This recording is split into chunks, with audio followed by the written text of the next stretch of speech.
Hello, స్వాగతం. మీరు ఇప్పుడు ఇక్కడ ఉన్నారంటే అది యాదృచ్ఛికం కాదు అని నేను నమ్ముతున్నాను. దేవుడు మీకోసం ఈరోజు ఒక సందేశాన్ని సిద్ధం చేశాడు. నా పేరు ముఖ్యమైనది కాదు. ముఖ్యమైనది ఏమిటంటే మనం కలిసి వినబోతున్న ఆ ఒక్క పవిత్ర స్వరం. ఈరోజు మనం ఒక యాత్రకు వెళ్తున్నాం. ఒక లోతైన ఆత్మను తృప్తిపరిచే యాత్ర దేవుని వాక్యం ద్వారా. మరియు సందేశం ఏమిటంటే యేసు అన్నారు, నేనే జీవపు రొట్టె. నా యొద్దకు వచ్చువాడు ఎన్నటికీ ఆకలిగొనడు, నన్ను విశ్వసించువాడు ఎన్నటికి దప్పిగొనడు. అదే మన నేటి పునాది. యోహాను సువార్త 6వ అధ్యాయం 35వ వచనం. రాబోయే 2 గంటల పాటు ఆ మాటలు ఏమి అర్థమవుతాయో మనం విడదీస్తాం. మీ ఆత్మను పోషిస్తాం, మీ విశ్వాసాన్ని తడుపుతాం. ఇది అయిపోయేసరికి మీలో ఏదో మారుతుందని నేను నమ్ముతున్నాను. కాబట్టి ప్రశాంతమైన చోటు వెతుక్కోండి, లోతైన శ్వాస తీసుకోండి. మనం ప్రారంభిద్దాం.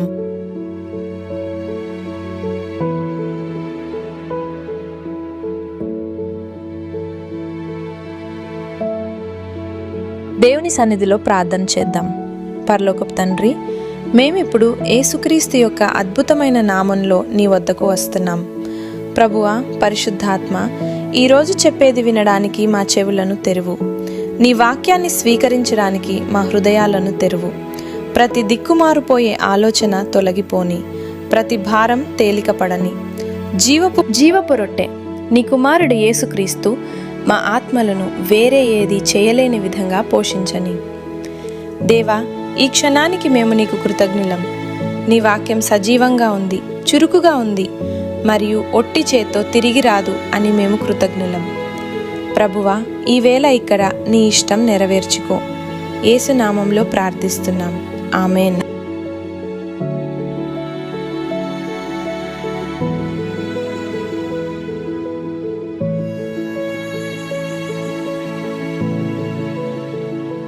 యోహాను 6:35 ప్రధాన ప్రకటన. నాతో పాటు బైబిల్ తెరవండి. యోహాను సువార్త 6వ అధ్యాయం 35వ వచనం. మరియు బైబిల్ ఇలా అంటుంది, యేసు వారితో, జీవపు రొట్టె నేనే. నా యొద్దకు వచ్చువాడు ఎన్నటికిని ఆకలిగొనడు, నన్ను విశ్వసించువాడు ఎన్నటికిని దప్పిగొనడు అని చెప్పెను. యోహాను 6:35. అది అర్థమైందా? యేసు నా దగ్గర రొట్టె ఉంది అనలేదు. యేసు రొట్టె ఎక్కడ దొరుకుతుందో నాకు తెలుసు అనలేదు. యేసు అన్నారు, జీవపు రొట్టె నేనే. ఆయన మీకు వేరే చోటికి చూపించడం లేదు. ఆయన మీకు వేరే మూలానికి పంపడం లేదు. ఆయన అంటున్నాడు, నేనే, స్వయంగా నేనే మీ ఆత్మపోషణ యొక్క సారాంశాన్ని. ఆపై ఆయన అంత శక్తివంతమైన వాగ్దానం చేశారు, అంత నిశ్చయమైన వాగ్దానం, అంత అంతిమ వాగ్దానం. నా యొద్దకు వచ్చువాడు ఎన్నటికీ ఆకలిగొనడు, నన్ను విశ్వసించువాడు ఎన్నటికీ దప్పిగొనడు. ఎన్నటికీ, అరుదుగా కాదు, అప్పుడప్పుడు కాదు, కొన్నిసార్లు కాదు, ఎన్నటికీ కాదు. ఒక విషయం ఇప్పుడు ఆలోచించండి. మీ జీవితంలో మీరు తీర్చుకోలేని ఆకలి ఏమైనా ఉందా? ఒక దాహం, ఒక వేదన, ఒక శూన్యం. ఈ లోకంలో ఏదీ నింపలేని శూన్యం ఉందా? మీరు డబ్బు ప్రయత్నించి ఉండొచ్చు, అది కొంతసేపు సహాయపడింది, ఒక క్షణం పాటు. మీరు సంబంధాలు ప్రయత్నించి ఉండొచ్చు, అవి ఆనందాన్ని ఇచ్చాయి, ఒక కాలం పాటు. మీరు విజయాన్ని ప్రయత్నించి ఉండొచ్చు, అది మంచిగా అనిపించే వరకు మాత్రమే. కానీ ఈరోజు మీకు చెప్పాలనుకుంటున్నాను, శాశ్వతంగా తృప్తి కలిగించే రొట్టె ఉంది. లోకం మీకు ఇవ్వలేని మరియు లోకం మీ నుండి తీసుకోలేని పోషకత్వం ఉంది. ఆయన పేరు యేసు. యోహాను 6:27 శాశ్వతమైన ఆహారం కోసం కష్టపడండి. యోహాను 6వ అధ్యాయం 35వ వచనాన్ని అర్థం చేసుకోవాలంటే మనం కొంచెం వెనక్కి వెళ్ళాలి. యేసు ఈ ప్రకటనను హఠాత్తుగా చేయలేదు. ఒక నేపథ్యం ఉంది, చరిత్ర ఉంది, ఒక సన్నాహం ఉంది. యోహాను 6వ అధ్యాయం 27వ వచనానికి వెళ్దాం. నశించిపోయే అన్నమునకై కష్టపడకుడి, నిత్య జీవము వరకు నిలుచు అన్నమునకై కష్టపడుడి, అది మనుష్య కుమారుడు మీకిచ్చును. ఏలయనగా అతనికి తండ్రి అయిన దేవుడు తన ముద్ర వేసెను. యోహాను 6:27. నశించే అన్నమునకనకై కష్టపడకండి. ఆగండి, అక్కడే ఆగండి. మన జీవితాల్లో ఎంత సమయం నశించిపోయే వాటి కోసం కష్టపడుతున్నాం? వచ్చే ముందే ఖర్చయిపోయే జీతం కోసం అదనపు గంటలు పనిచేస్తున్నాం. వచ్చే నెల మీ గురించి అభిప్రాయం మారే వ్యక్తుల ఆమోదం కోసం పరిగెత్తుతున్నాం. మిమ్మల్ని మించిన పేర్లు ఈ లోకం మర్చిపోయిన ఆ లోకంలో మీరు ఒక పేరు నిర్మించుకోవాలని ప్రయత్నిస్తున్నాం. మరియు యేసు అంటున్నారు, నశించే దానికోసం కష్టపడకండి, కానీ నిత్య జీవం వరకు నిలిచే ఆహారం కోసం కష్టపడండి. అదే పరలోకపు ఆర్థిక శాస్త్రం, అదే శాశ్వతత యొక్క గణిత శాస్త్రం. మరియు ఈ శాశ్వతమైన ఆహారాన్ని ఎవరిస్తారు? మనుష్య కుమారుడు, యేసు స్వయంగా. తండ్రి అయిన దేవుడు తన ముద్ర వేసిన ఆ ఒక్కడు, ఆమోదించబడినవాడు, నిరూపించబడినవాడు, పంపబడినవాడు. యోహాను 6:32-34 వరకు. పరలోకము నుండి వచ్చిన నిజమైన రొట్టె. ఇప్పుడు యేసు మొత్తం సంభాషణను ఎలా మార్చారో చూడండి. ప్రజలు మోషే గురించి మాట్లాడుతున్నారు, అరణ్యంలో మన్నా గురించి మాట్లాడుతున్నారు, మరియు యేసు వారు అర్థం చేసుకున్నారని భావించిన ఒక విషయాన్ని సరిదిద్దుతున్నారు. యోహాను 6:32-34 వరకు. అప్పుడు యేసు వారితో, ఆమేన్, ఆమేన్, నేను మీతో చెప్తున్నాను, మోషే మీకు పరలోకము నుండి వచ్చిన రొట్టె ఇవ్వలేదు, నా తండ్రి మీకు పరలోకము నుండి వచ్చిన నిజమైన రొట్టె ఇస్తున్నాడు. ఏలయనగా దేవుని రొట్టె పరలోకము నుండి దిగివచ్చి లోకమునకు జీవమిచ్చువాడు. వారు, అయ్యా, ఈ రొట్టె మాకు ఎల్లప్పుడూ ఇవ్వుమని ఆయనతో చెప్పిరి. యోహాను 6:32-34 వరకు. మోషే మీకు పరలోకము నుండి వచ్చిన రొట్టె ఇవ్వలేదు. ఇది చాలా శక్తివంతమైన వాక్యం, ఎందుకంటే ఇశ్రాయేలీలు మన్నాను తమ చరిత్రలో అత్యంత గొప్ప అద్భుతాలలో ఒకటిగా పరిగణించేవారు. పరలోకము నుండి రొట్టె అరణ్యంలో 40 సంవత్సరాలు. మరియు యేసు అంటున్నారు, అది నిజమైన రొట్టె కాదు. పరలోకము నుండి వచ్చిన నిజమైన రొట్టె పరలోకము నుండి దిగివచ్చి లోకమునకు జీవమిచ్చే ఆయనే. కేవలం ఇశ్రాయేలీలకు మాత్రమే కాదు, మతపరమైన వారికి మాత్రమే కాదు, మంచివారికి మాత్రమే కాదు, లోకమునకు, మొత్తం లోకానికి. మరియు ప్రజలు వింటారు మరియు అందమైన రీతిలో స్పందిస్తారు. అయ్యా, ఈ రొట్టె మాకు ఎల్లప్పుడూ ఇవ్వుమని ఆయనతో చెప్పిరి. ప్రభువా, ఈ రొట్టె ఇవ్వు, ఎల్లప్పుడూ, శాశ్వతంగా, ఆగకుండా. అదే ప్రార్థన మనం ఈరోజు చేస్తున్నాం. ప్రభు యేసు, ఈ రొట్టె మాకు ఎల్లప్పుడూ ఇవ్వు, మాకు పోషించు, మాకు తృప్తిపరచు, మాకు ఆధారంగా ఉండు. మేము నీకు ఆకలిగా ఉన్నాం.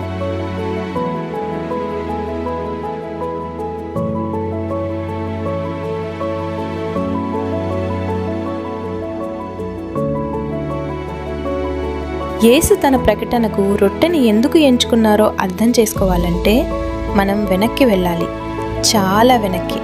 సినాయి అరణ్యానికి, ఐగుప్తు నుండి పిలువబడిన ఒక జనాంగానికి, 40 సంవత్సరాలు ఒక జాతిని పోషించిన ఒక అద్భుతానికి. మనం నిర్గమకాండం 16వ అధ్యాయానికి వెళ్తున్నాం. నిర్గమకాండం 16:2-4 వరకు అరణ్యంలో ఆకలి. ఇశ్రాయేలీల సమాజమంతయు అరణ్యంలో మోషే అహరోనుల మీద సనిగిరి. ఇశ్రాయేలీయులు వారితో, మేము ఐగుప్తు దేశంలో మాంసపు కుండల దగ్గర కూర్చుండి రొట్టె తినినప్పుడు మేము ప్రభు చేతి వల్ల మరణించి ఉంటే మేలు చేసేది. మీరు ఈ మొత్తము సమాజాన్ని ఆకలికి చంపడానికి మాకు ఈ అరణ్యంలోనికి తీసుకొని వచ్చారు అని చెప్పిరి. అప్పుడు ప్రభువు మోషేకు, నేను మీకు పరలోకము నుండి రొట్టెలు కురిపిస్తాను అని చెప్పెను. నిర్గమకాండం 16:2-4 వరకు. ఇశ్రాయేలీలను తీర్పు తీర్చే ముందు నేను ఒక్క నిమిషం నిజాయితీగా మాట్లాడవచ్చా? మీరు ఎప్పుడైనా అరణ్యంలో ఉన్నారా? దేవుడు మిమ్మల్ని పరిచయమైన దేని నుండో పిలిచి ఆ మధ్యకాలం మరణంలా అనిపించిన సమయం ఉందా? దేవుడు వారిని ఐగుప్తు నుండి, బానిసత్వం నుండి స్వేచ్ఛలోకి పిలిచాడు. కానీ స్వేచ్ఛకు అరణ్యం వచ్చింది. స్వేచ్ఛకు అనిశ్చితి వచ్చింది. స్వేచ్ఛకు ఆకలి వచ్చింది, దాహం వచ్చింది, ప్రశ్నలు వచ్చాయి. మరియు ఆ ఆకలిలో వారు తప్పుడు విషయాలు గుర్తు చేసుకోవడం మొదలుపెట్టారు. వారన్నారు, కనీసం ఐగుప్తులో రొట్టె ఉండేది. వినండి, మీరు అరణ్యం గుండా వెళ్ళేటప్పుడు శత్రువు మీ బానిసత్వాన్ని ఎప్పుడూ మంచిగా చూపిస్తాడు. అతను మిమ్మల్ని మీ జైలు గురించి నస్టాల్జియాలో పడేస్తాడు. అతను ఐగుప్తు మాంసపు కుండలు గుర్తు చేస్తాడు. పరిచయమైన పాపాలు, సౌకర్యవంతమైన రాజీలు మరియు మీరు బానిసలు అని మర్చిపోయేలా చేస్తాడు. కానీ దేవుణ్ణి చూడండి, వారి సనుగుడు ఆయన సహాయాన్ని ఆపలేదు. వారి ఫిర్యాదులు ఆయన పథకాన్ని రద్దు చేయలేదు. వారి సందేహాలు ఆయన కృపను తగ్గించలేదు. ఆయన సింపుగా అంటున్నారు, నేను మీకు పరలోకము నుండి రొట్టెలు కురిపిస్తాను. పరలోకము నుండి రొట్టె కురిపించడం ఎవరైనా వచ్చి రొట్టె తీసుకురాండి అని కాదు. రొట్టె ఎక్కడ దొరుకుతుందో చూపిస్తాను అని కాదు. కురిపించడం పరలోకము నుండి మీకోసం. అది దేవుని స్వభావం ప్రియుడా. ఆయన మన అరణ్యంలో కలుసుకుంటాడు. పరలోకము నుండి వనరులు కురిపిస్తాడు. మేరకు మినహాయించి, మన సనుగుడు మేరకు మినహాయించి. నిర్గమకాండం 16:14-15 వరకు. ఇదేమిటి? మరియు ఉదయం వస్తుంది, మంచు మాయమైనప్పుడు ఇదిగో అరణ్యపు మీదు భాగంలో భూమి మీద ఉన్న మంచు వలె చిన్న గుండ్రటి వస్తువు పడి ఉండెను. ఇశ్రాయేలీయులు దాన్ని చూసి ఒకరితో ఒకరు ఇది ఏమిటో అని చెప్పుకొనిరి. ఏలయనగా అది ఏమిటో వారికి తెలియలేదు. మోషే వారితో, ఇది ప్రభువు మీకు తినడానికి ఇచ్చిన రొట్టె అని చెప్పెను. నిర్గమకాండం 16:14-15 వరకు. అరణ్యపు మీద భాగంలో చిన్నదిగా మరియు గుండ్రంగా, భూమి మీద మంచు వలె. మరియు ఇదేమిటి? అదే మన్నా అనే మాటకు అర్థం. మన్నా హీబ్రూలో మన్ హూ. ఇది ఏమిటి? మరియు అది నాకు చాలా ఇష్టం.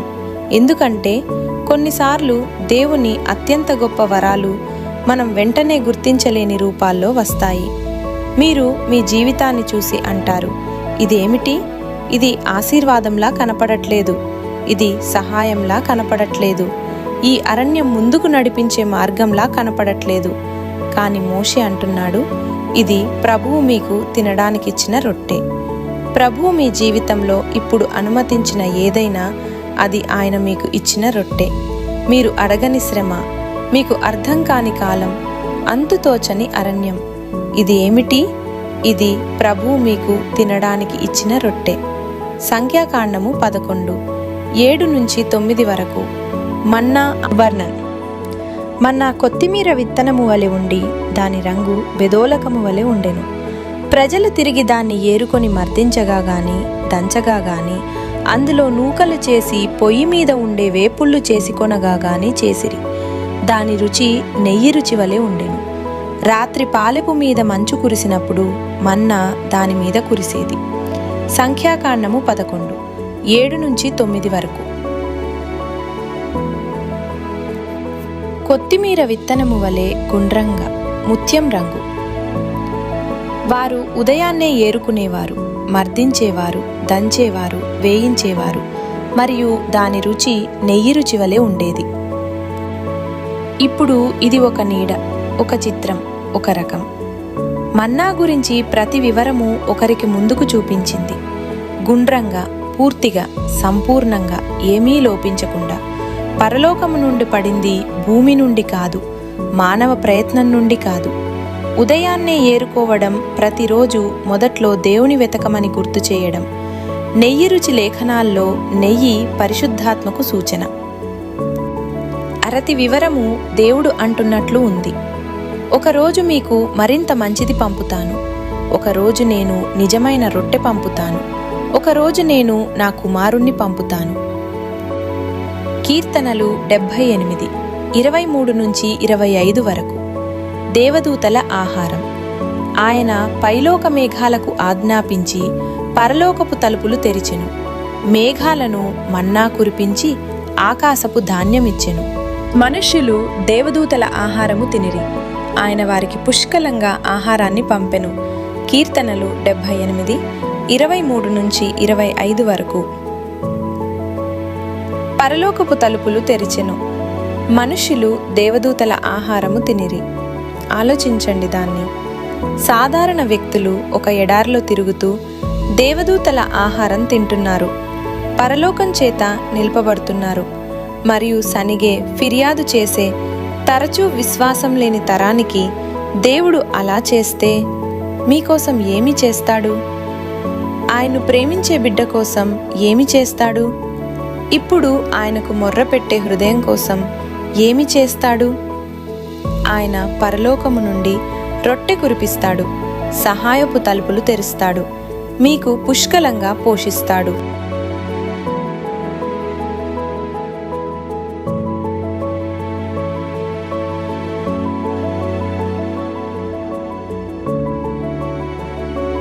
యోహాను 6:1-7 వరకు.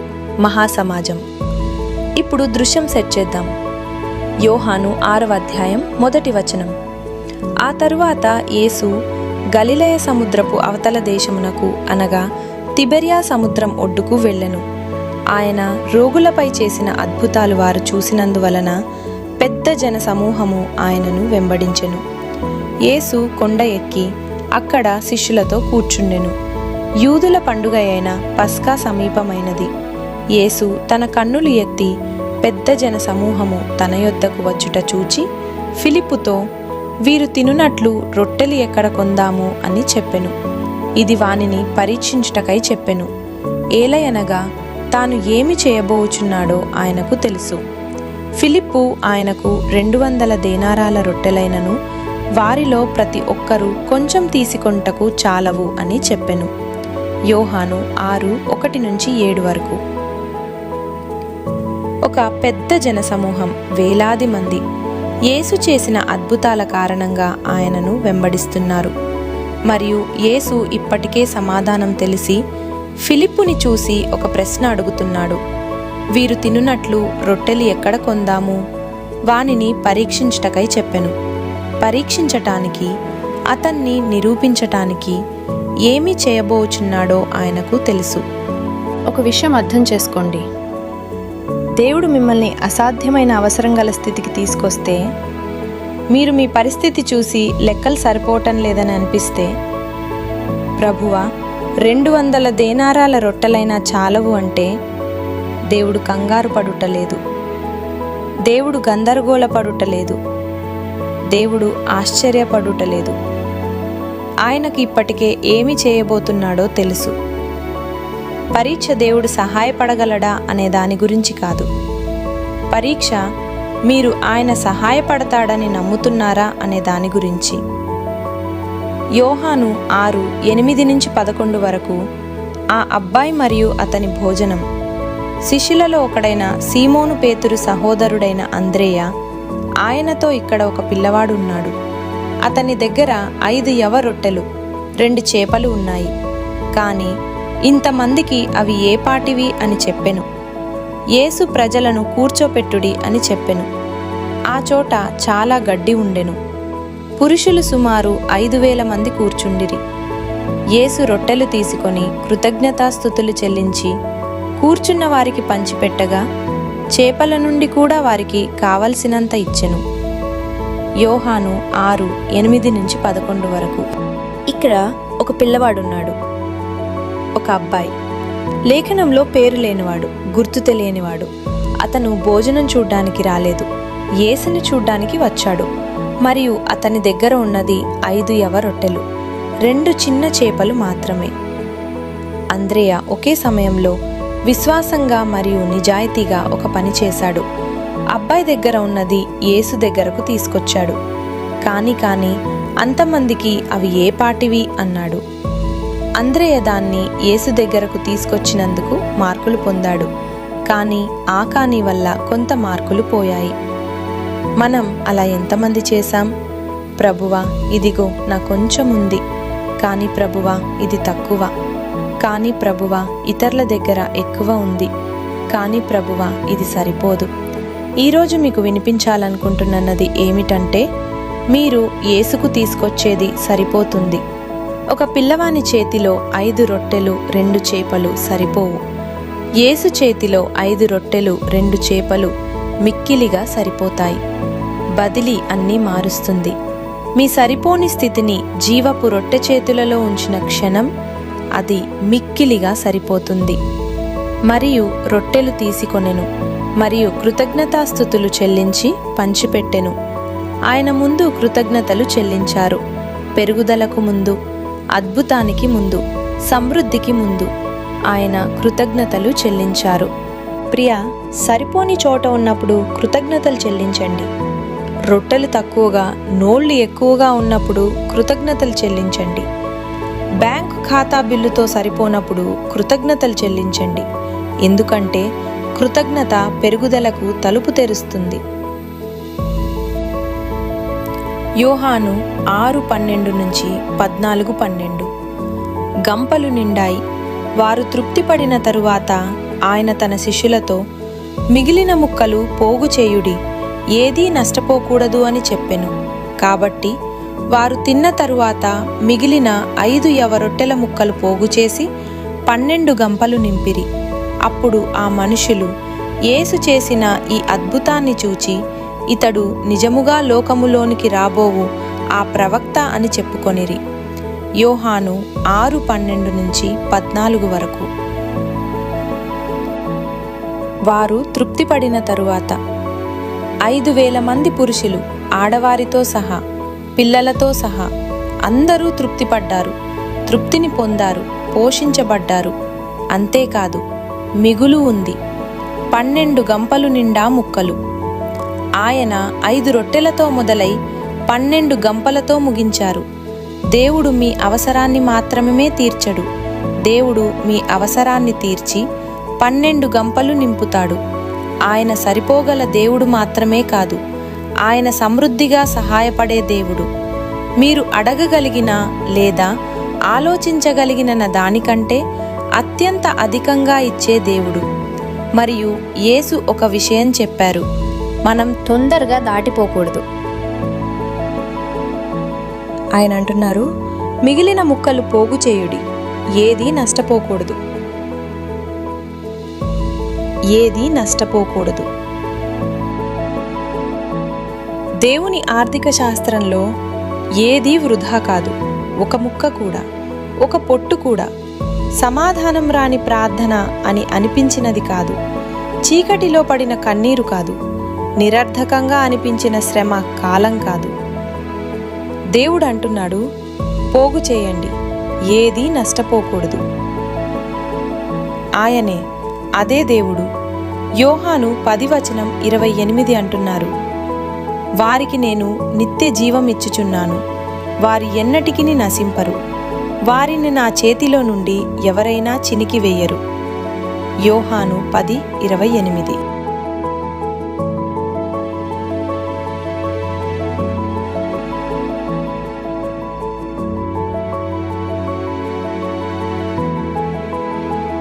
యోహాను 6:47 నుంచి 51 వరకు. రొట్టె ద్వారా నిత్యజీవం.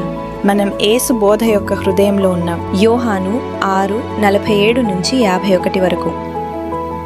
ఆమేన్, ఆమేన్. నేను మీతో చెప్తున్నాను, విశ్వసించేవాడికి నిత్యజీవం ఉంది. జీవపు రొట్టె నేనే. మీ పితరులు అరణ్యంలో మన్నా తిన్నారు, వారు మరణించారు. పరలోకము నుండి దిగివచ్చిన ఈ రొట్టె తినేవాడు మరణించడు. పరలోకము నుండి దిగివచ్చిన సజీవమైన రొట్టె నేనే. ఈ రొట్టె తినేవాడు శాశ్వతంగా జీవించును. మరియు నేనిచ్చే రొట్టె లోకమునకు జీవమిచ్చుటకు నా శరీరమే అని చెప్పెను. యోహాను 6:47 నుంచి 51. మీ పితరులు అరణ్యంలో మన్నా తిన్నారు మరియు మరణించారు. ఆ మన్నా ఎంత అద్భుతమైనదైనా శరీరాన్ని మాత్రమే నిలుపుకోగలిగింది. సహజ మానవుడికి మాత్రమే పోషణ ఇవ్వగలిగింది. అది మరణాన్ని జయించలేకపోయింది. అది నిత్య జీవాన్ని కొనలేకపోయింది. కానీ యేసు అంటున్నారు, నేను సజీవమైన రొట్టెను, తయారు చేయబడిన రొట్టె కాదు, సజీవమైన రొట్టె, ఒక వంటవాడు నుండి వచ్చిన రొట్టె కాదు, పరలోకము నుండి దిగి వచ్చిన రొట్టె, లేనిచ్చే రొట్టె నా ఇస్తాను. ఆయన సిలువను సూచిస్తున్నారు. కల్వరీకి ముందే ఆయన ఇప్పటికే అన్నీ ఇస్తున్నారు. జీవపు రొట్టె నేనే అనే ప్రకటన కేవలం కవిత్వం మాత్రమే కాదు, ఇది ప్రవచనం. ఇది శరీరంలో రాయబడిన వాగ్దానం. యేసు మనం సంపూర్ణులుగా అవ్వాలని విరుగుడిగా రొట్టెలాగా చీల్చబడతాడు. మనం నింపబడాలని ద్రాక్షారసంలా కుమ్మరించబడతాడు. మనం ఎన్నటికీ మరణించకూడదని ఆయన మరణిస్తాడు. ఈ రొట్టె తినేవాడు శాశ్వతంగా జీవించును. శాశ్వతంగా జీవించును. ఒక కాలానికి కాదు, ఒక జీవిత కాలానికి కాదు, శాశ్వతంగా. ఇది రక్షణ యొక్క వాగ్దానం ప్రియ. ఇది సువార్త. ఇది జీవపు రొట్టె. యోహాను 6:53-58. నా శరీరం తినుడి, నా రక్తం త్రాగుడి. ఇప్పుడు యేసు ఇంకా ముందుకు వెళ్తున్నారు మరియు ఇక్కడే చాలామంది తడబడ్డారు. అప్పుడు యేసు వారితో, ఆమేన్ ఆమేన్, నేను మీతో చెప్తున్నాను, మీరు మనుష్య కుమారుని శరీరం తినకపోతే, అతని రక్తం త్రాగకపోతే మీలో జీవం లేదు. నా శరీరం తినేవాడు, నా రక్తం త్రాగేవాడు నిత్య జీవాన్ని పొందుతాడు. అంతిమ దినాన నేను అతన్ని లేపుతాను. ఏలయనగా నా శరీరం నిజమైన ఆహారం, నా రక్తం నిజమైన పానీయం. నా శరీరం తినేవాడు, నా రక్తం త్రాగేవాడు నాలో నివసిస్తాడు, నేను అతనిలో నివసిస్తాను. జీవము గల తండ్రి నన్ను పంపాడు. నేను తండ్రి వల్ల జీవిస్తున్నాను. అలాగే నన్ను తినేవాడు కూడా నా వల్ల జీవిస్తాడు. పరలోకము నుండి దిగి వచ్చిన రొట్టె ఇదే. మీ పితరులు తిన్న మన్నావలే కాదు, వారు మరణించారు.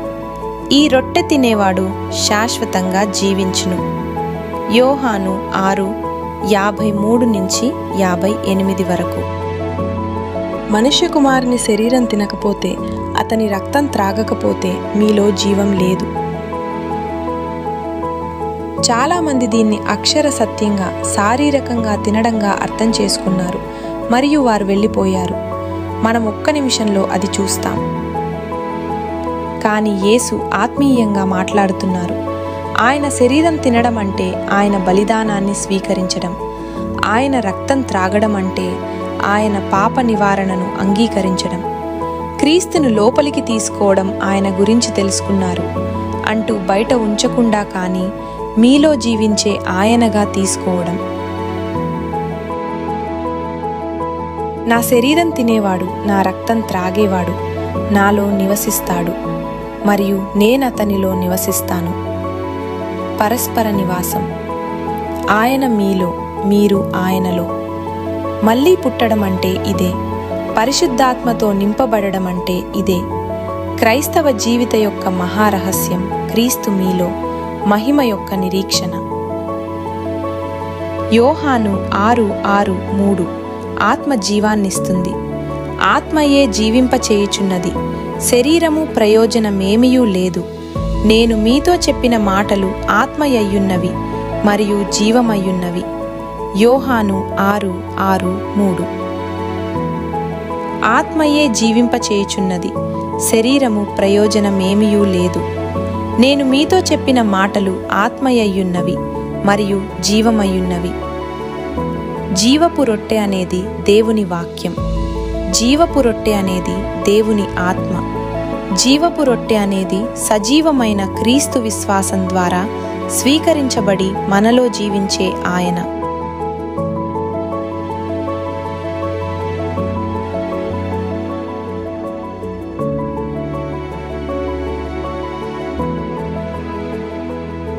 ఇప్పుడు నేను మిమ్మల్ని వాక్యాల సమూహం ద్వారా తీసుకువెళ్తాను.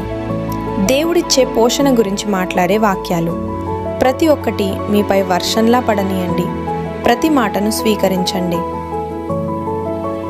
ద్వితీయోపదేశకాండము 8. 3. మన్నా తినమని ఆయన మిమ్మల్ని వినమ్రపరచి ఆకలి పెట్టి మీకు గాని మీ పితరులకు గాని తెలియని మన్నా తినించెను.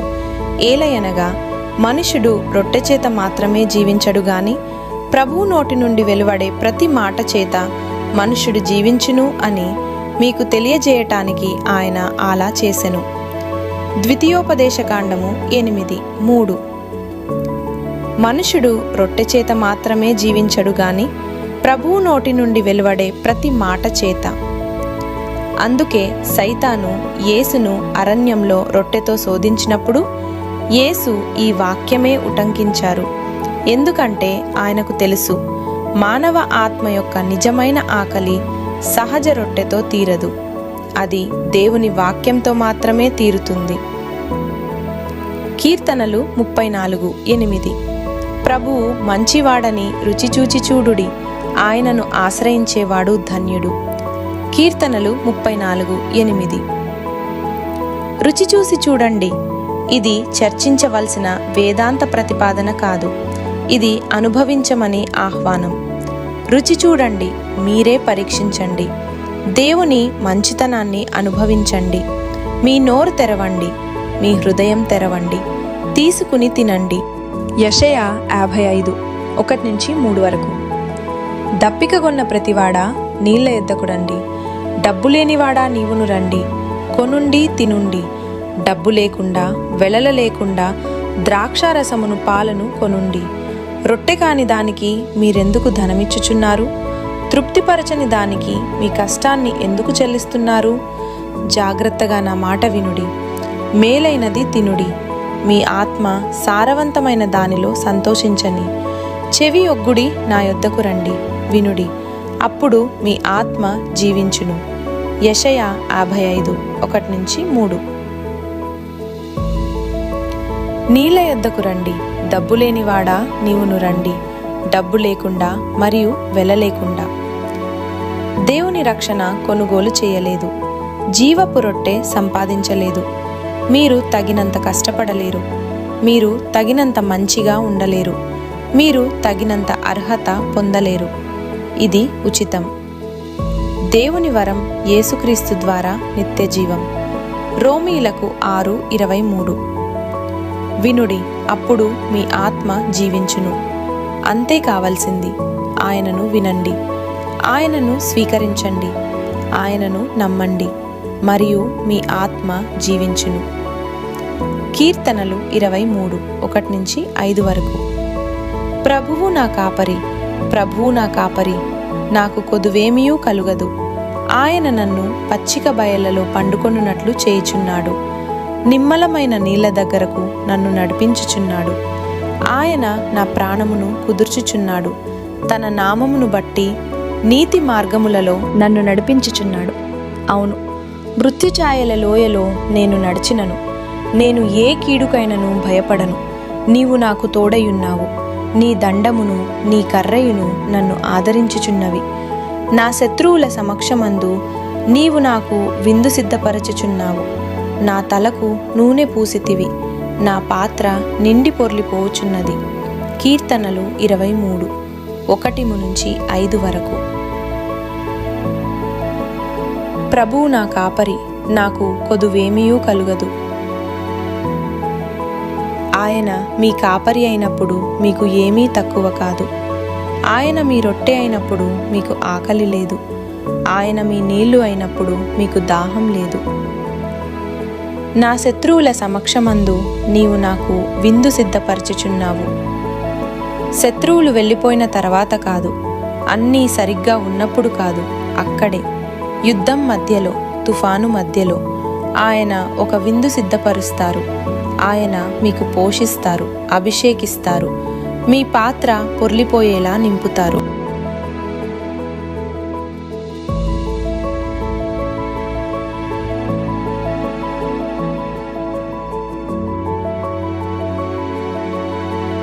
లూకా 22:19-20 వరకు. చివరి పంక్తి. మనం పై గది దగ్గరకు వచ్చాం. పస్కా రాత్రి యేసు మరియు ఆయన శిష్యులు బల్ల పంక్తి చుట్టూ కూర్చున్నారు. సిలువకు ముందు చివరి భోజనం. ఆయన రొట్టె తీసుకొని కృతజ్ఞతాస్తుతులు చెల్లించి విరిచి వారికిచ్చి, ఇది మీకోసం ఇవ్వబడిన నా శరీరము, నన్ను జ్ఞాపకము చేసుకొనుటకు ఇది చేయుడి అని చెప్పెను. అలాగే భోజనము చేసిన తర్వాత పాత్రను తీసుకొని, ఈ పాత్ర మీకోసం చిందించబడిన నా రక్తమందలి నూతన నిబంధన అని చెప్పెను. లూకా 22:19-20 వరకు. ఆయన రొట్టె తీసుకొనెను, కృతజ్ఞతాస్తుతులు చెల్లించెను, విరిచెను, ఇచ్చెను. సిలువ యొక్క మొత్తం కథను చెప్పే 4 చర్యలు. ఆయన తీసుకోబడ్డారు, గెత్సెమనేలో అరెస్టు చేయబడ్డారు, కృతజ్ఞతలు చెల్లించారు. శ్రమలో కూడా ద్రోహంలో కూడా ఆయన కృతజ్ఞతలు చెల్లించారు. విరుచుకున్నారు, కొట్టబడ్డారు, సిలువపై వేయబడ్డారు, పొడవబడ్డారు, ఇవ్వబడ్డారు. మీకోసం, నా కోసం, లోకమున కోసం. నన్ను జ్ఞాపకము చేసుకొనుటకు ఇది చేయుడి. రొట్టె తీసుకున్నప్పుడు మీ స్వస్థత కోసం విరుగుడిగా అయిన శరీరాన్ని జ్ఞాపకం చేసుకోండి. యెషయా 53:5 చెప్తుంది, ఆయన మన అతిక్రమాలను బట్టి గాయపడ్డాడు, ఆయన మన దోషాలను బట్టి నలిగాడు, మన శాంతికి ఉపకారమైన శిక్ష ఆయన మీద పడింది, ఆయన కొట్టుతో మనకు స్వస్థత కలిగింది. 1 కొరింథీయులకు 11:23-26 వరకు. మీరు తినేటప్పుడు ఏలయనగా ప్రభు నుండి నేను స్వీకరించినది మీకు అప్పగించాను. అది ఏమిటంటే, ప్రభువైన యేసు అప్పగింపబడిన రాత్రి రొట్టె తీసుకొని కృతజ్ఞతాస్తుతులు చెల్లించి దానిని విరిచి, మీరు తినుండి, ఇది మీకోసం ఇవ్వబడిన నా శరీరము, నన్ను జ్ఞాపకము చేసుకొనుటకు ఇది చేయుడి అని చెప్పెను. అలాగే భోజనము చేసిన తరువాత పాత్ర తీసుకొని, ఈ పాత్ర నా రక్తమందలి నూతన నిబంధన, మీరు త్రాగినప్పుడెల్లను నన్ను జ్ఞాపకము చేసుకొనుటకు ఇది చేయుడి అని చెప్పెను. ఏలైనగా మీరు ఈ రొట్టె తినినప్పుడెల్లను, ఈ పాత్ర త్రాగినప్పుడెల్లను ఆయన వచ్చు వరకు ప్రభువు మరణమును ప్రచురిస్తున్నారు. 1 కొరింథీయులకు 11:23-26. ఈ రొట్టె తినినప్పుడెల్లను, ఈ పాత్ర త్రాగినప్పుడెల్లను ఆయన వచ్చు వరకు ప్రభువు మరణమును ప్రచురిస్తున్నారు. ప్రతి భోజన సహవాసం, ప్రతి జ్ఞాపకం, ప్రతి రొట్టె విరవడం కేవలం సిలువ వైపు వెనక్కి చూడడమే కాదు, ఆయన రాకడ వైపు ముందుకు ప్రకటించడం. మనం జ్ఞాపకంలో రొట్టె విరుస్తాం, మనం నిరీక్షణలో రొట్టె విరుస్తాం, మనం ఒక ప్రకటనగా రొట్టె విరుస్తాం. ఆయన మరణించారు, ఆయన లేచారు, ఆయన మళ్ళీ వస్తున్నారు.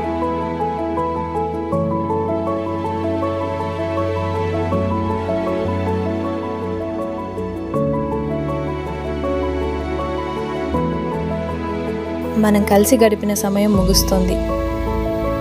వాక్యంలో 2 గంటలు, ప్రభు పంక్తి దగ్గర 2 గంటలు, జీవపు రొట్టె దగ్గర 2 గంటలు. నేను మీకు ఒక ప్రశ్న అడగాలనుకుంటున్నాను. శారీరకంగా కాదు, ఆత్మీయంగా. ఈరోజు మీ ఆత్మలో ఆకలి ఉందా? శాంతి కోసం ఆకలి, ఉద్దేశం కోసం ఆకలి, దేవుని కోసం ఆకలి. అప్పుడు రండి, యేసు దగ్గరకు రండి. జీవపు రొట్టె ఒక చర్చ్ భవనంలో లేదు. జీవపు రొట్టె ఒక మతంలో లేదా ఒక ఆచారంలో రంలో లేదు. జీవపు రొట్టె ఒక వ్యక్తి, ఆయన పేరు యేసుక్రీస్తు. మరియు ఇప్పుడు మీరు ఎక్కడ ఉన్నా, మీ పేజీ దగ్గర కూర్చున్నా, మీ పడక మీద పడుకున్నా, రోడ్డు వెంట నడుస్తున్నా, మీరు ఆయన దగ్గరకు రాగలరు. రోమీయులకు 10వ అధ్యాయం 9వ వచనం చెప్తుంది, యేసు ప్రభువు అని నీ నోటితో ఒప్పుకొని దేవుడు ఆయన్ను మృతులలో నుండి లేపెనని నీ హృదయమందు విశ్వసించిన ఎడల నీవు రక్షించబడుదువు. రోమీయులకు రాసిన పత్రిక 10:9వ వచనం. ఈరోజు జీవపు రొట్టెనుటను స్వీకరించాలనుకుంటే, యేసును మీ ప్రభువుగా మరియు రక్షకుడిగా తెలుసుకోవాలనుకుంటే నాతో పాటు ఈ ప్రార్థన చేస్తారా? ప్రభువు యేసు, నేను ఈరోజు నీ దగ్గరకు వస్తున్నాను. నాకు ఆకలిగా ఉంది, నాకు దాహంగా ఉంది. ఈ ఆకలిని నేను నా స్వంతంగా తీర్చుకోలేను. నువ్వు నా పాపాల కోసం సిలువపై మరణించావని నమ్ముతున్నాను. దేవుడు నిన్ను మృతులలో నుండి లేపాడని విశ్వసిస్తున్నాను. నిన్ను నా ప్రభువుగా మరియు రక్షకుడిగా ఒప్పుకుంటున్నాను. నాలో వచ్చి జీవించు ప్రభువు యేసు, జీవపు రొట్టెతో నన్ను నింపు. నా ఆత్మలో ఆకలిని తీర్చు. ఇప్పుడు నిన్ను స్వీకరిస్తున్నాను. యేసు నామంలో ఆమెన్. మీరు ఆ ప్రార్థన చేసి మీ హృదయం నుండి అర్థం చేసుకుంటే ఈరోజు మీకు ఘోషిస్తున్నాను, మీరు రక్షించబడ్డారు, మీరు క్షమించబడ్డారు, మీరు సర్వోన్నత దేవుని బిడ్డలు మరియు జీవపు రొట్టె యేసుక్రీస్తు ఇప్పుడు మీలో జీవిస్తున్నారు. యోహాను 1వ అధ్యాయం 12వ వచనం చెప్తుంది, ఆయన్ను స్వీకరించిన వారందరికీ అనగా ఆయన నామమందు విశ్వాసముంచే వారికి దేవుని పిల్లలగుటకు అధికారం ఇచ్చెను. యోహాను 1:12. మీరు ఆయన్ను స్వీకరించారు. ఆయన మీకు దేవుని కుమారుడు, కూతురు అవ్వడానికి అధికారం ఇచ్చారు. ఈరోజు మనతో ఉన్న ప్రతి ఒక్కరికి ధన్యవాదాలు. దేవుని వాక్యం మీ హృదయాన్ని నింపేందుకు అనుమతించినందుకు ధన్యవాదాలు. ప్రతిరోజు జీవపు రొట్టెతో పోషించుకోండి. మీ బైబిల్ తెరవండి, ప్రార్థించండి, ఆయనతో సహవాసం అనుభవించండి. మీకు ఎన్నటికీ ఆకలి కలుగదు, మీకు ఎన్నటికీ దాహం కలుగదు. మరియు ఈ మాటను ఈరోజు గుర్తుంచుకోండి. యేసు అన్నారు, జీవపు రొట్టె నేనే. నా యొద్దకు వచ్చువాడు ఎన్నటికిని ఆకలిగొనడు. నన్ను విశ్వసించువాడు ఎన్నటికిని దప్పిగొనడు. యోహాను 6:35. దేవుడు మిమ్మల్ని ఆశీర్వదించాలి. దేవుడు మిమ్మల్ని కాపాడాలి. దేవుడు మిమ్మల్ని పోషించాలి. మళ్ళీ కలిసే వరకు. జీవపు రొట్టె మీ ఆత్మను పోషించి మీ యూట్యూబ్ ఛానల్ను ఆయన మహిమ కోసం నిర్మించాలని ప్రార్థిస్తున్నాం. యోహాను 6:35.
Generate by AI.